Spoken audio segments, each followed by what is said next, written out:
وَبِكُفْرِهِمْ وَقَوْلِهِمْ عَلَى مَرْيَمَ بُهْتَانًا عَظِيمًا، اور بسبب ان کے اس کفر کے جو انہوں نے کیا اور جو انہوں نے مریم پر ایک بہتان عظیم لگایا، حضرت مریم سلام علیہا پر بہتان یہ لگایا کہ یہ زنا کیا ہے اور یہ یوسف نجار کا بیٹا ہے یہ مسیح، اگرچہ ان کے روایات کے مطابق یہ ہے کہ ان کی نسبت تھی، یوسف نجار بڑھئی تھے ایک، ان کے ساتھ حضرت مریم کی نسبت ہو چکی تھی لیکن وداعی نہیں ہوئی تھی، لیکن وداعی سے پہلے ہی ان کے مابین تعلق ہوا اور یہ بیٹا ہو گیا، تو یہ تو پھر ولد الزنا ہوا۔ یہ تھی اتنی بڑی بات تھی جو وہ کہتے ہیں، اور اس کو باقاعدہ پکچرز بنا کے امریکہ میں چلاتے ہیں، سن آف مین، تم جسے سن آف گاڈ کہتے ہیں وہ سن آف مین ہے۔ اب سن آف مین جو ہے اس کو سمجھ لیجئے کہ اس کا مطلب کیا ہوا، پھر آؤٹ آف ویڈ لاک ہی تو آخر ہوا نا، اس کا جو پیدا ہوا اگر حضرت مسیح تو وہ صحیح جائز ولادت سے تو نہ ہوا، اگر انسان کا بیٹا ہے۔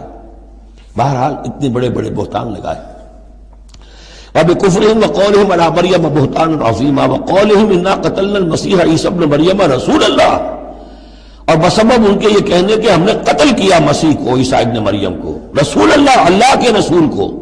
یہ رسول اللہ ان کا لفظ نہیں ہے، یہ اللہ کی طرف سے سائن آف ایکسکلیمیشن کے ساتھ، اچھا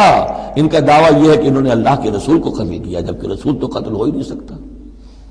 کتب اللہ لأغلبن انا ورسلی، یہ تو اللہ کا فیصلہ ہے، طے شدہ لکھا ہوا ہے کہ میں اور میرے رسول تو غالب آ کر رہیں گے۔ تو ان کی تو یہ جرتیں ہیں کہ یہ سمجھتے ہیں کہ انہوں نے اللہ کے ایک رسول کو قتل کیا ہے۔ وما قتلوہ وما صلبوہ، ہرگز انہوں نے قتل نہیں کیا، نہ اسے سولی دی،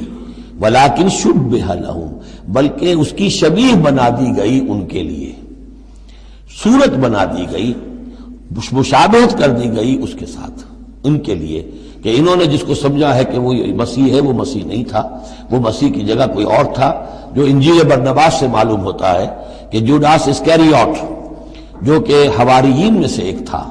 ویسے اس کی نیت اور تھی، بد نیتی نہیں تھی، وہ ایک لمبی بات ہو جائے گی، اس کا وقت دورہ قرآن میں نہیں ہے، نیت اس کی کچھ اور تھی، لیکن اس نے گرفتار کرایا تھا، اور اس گرفتاری کے پاداش میں پھر اللہ تعالیٰ نے اس کی شکل جو حضرت مسیح کی بنا دی، اور حضرت مسیح کی جگہ وہ پکڑا گیا اور سولی چڑھا۔ وما قتلوه وما صلبوه ولكن شبه لهم وان الذين اختلفوا فيه لفي شك منه، اور جو لوگ اس کے بارے میں اختلاف میں پڑے ہوئے ہیں وہ شکوک و شبہات میں ہیں، انہیں خود پتہ نہیں کہ ہوا کیا،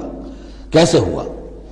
ما لهم به من علم، ان کے پاس اس کے ضمن میں کوئی علم نہیں ہے، الا اتباع الظن، سوائے اس کے کہ اٹکل پچو کے تیر چلاتے ہیں۔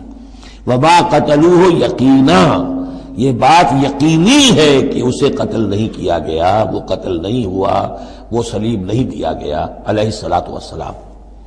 بل رفع اللہ الیہ، بلکہ اللہ نے اسے اٹھا لیا اپنی طرف۔ وکان اللہ عزیزا حکیما، اور اللہ تعالیٰ زبردست ہے، کمال حکمت والا۔ اس کی تفصیل میں آپ کو پہلے بتا چکا ہوں کہ کیا شکل پیش آئی تھی اس باغ میں جہاں حضرت مسیح اپنے حواریین کے ساتھ روپوش تھے، جو کہ تفصیل انجیل برنباس میں ہے۔ وَإِن مِّنْ أَهْلِ الْكِتَابِ إِلَّا لَيُؤْمِنَنَّ بِهِ قَبْلَ مَوْتِهِ، اور نہیں رہے گا اہل کتاب میں سے کوئی بھی مگر اس پر ایمان لا کر رہے گا اس کی موت سے قبل، یعنی حضرت مسیح مرے نہیں ہیں، زندہ ہیں، وہ دوبارہ آئیں گے، اور دوبارہ جب آئیں گے تو اہل کتاب میں سے کوئی شخص نہیں رہے گا جو ان پر ایمان نہ لے آئے۔ وَيَوْمَ الْقِيَامَةِ يَكُونُ عَلَيْهِمْ شَهِيدًا، اور قیامت کے دن وہی ان کے خلاف گواہ بن کر کھڑا ہوگا۔ یہ خلاف گواہی وہی آ گئی جو ہم نے پڑھا تھا 41ویں آیت میں، فَكَيْفَ إِذَا جِئْنَا مِن كُلِّ أُمَّةٍ بِشَهِيدٍ وَجِئْنَا بِكَ عَلَىٰ هَٰؤُلَاءِ شَهِيدًا، ہر نبی کو اپنی قوم کے خلاف گواہی دینی، لہذا حضرت مسیح علیہ السلام اپنی اس قوم، اپنی امت کے خلاف گواہی دیں گے۔ فَبِظُلْمٍ مِّنَ الَّذِينَ هَادُوا حَرَّمْنَا عَلَيْهِمْ طَيِّبَاتٍ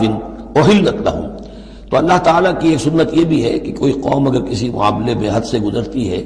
تو اس کو سزا کی ایک شکل یہ بھی ہوتی ہے کہ حلال چیزوں سے بھی محروم کر دیا جائے، حرام کر دی جائیں۔